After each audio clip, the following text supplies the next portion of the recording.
Jeshi la Polisi Tanzania Juni 19, 2026 na Julai 5, 2026 lilitoa taarifa za kujulisha hali ya usalama pamoja na hatua linazochukua kwa kushirikiana na vyombo vingine vya ulinzi na usalama ili kuhakikisha nchi inaendelea kuwa shwari, ili kuruhusu wananchi waendelee na shughuli zao za kujitafutia riziki katika mazingira ya amani, utulivu na usalama.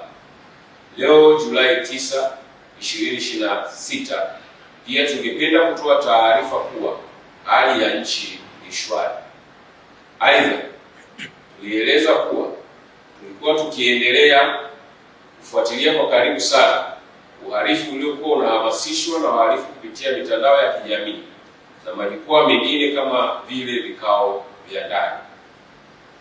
Vitendo hivyo vya kihalifu vilikuwa ni pamoja na kupanga, kutamka, kuandaa na kusambaza taarifa za uchochezi, kuhamasisha watu kushiriki katika vitendo vya kihalifu vikiwepo kuua baadhi ya viongozi na wananchi, kuchoma shule moto, kulipua transfoma za umeme ili nchi iwe gizani, kuharibu na kupora mali za umma na za watu binafsi, sambamba na kuua askari wa vyombo vya ulinzi na usalama ili kupora silaha.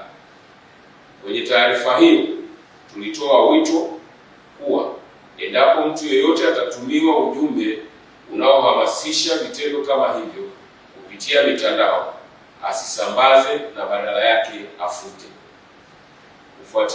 Ufuatiliaji huo, jumla ya watuhumiwa 130 waliokuwa wanapanga, kushiriki katika vikao vya ndani, wakiandaa na kusambaza taarifa za kuhamasisha vitendo hivyo vya kihalifu visivyokubalika wamekamatwa katika mikoa mbalimbali nchini. Uchunguzi unakamilishwa ili hatua zingine za kisheria zifuate. Jeshi la Polisi kwa kushirikiana na vyombo vingine vya ulinzi na usalama tunaendelea kuwahakikishia wananchi usalama wa kutosha wakati wote na kuendelea kuwafuatilia baadhi ya watuhumiwa ambao bado hawajakamatwa ili wakamatwe kwa hatua za kisheria.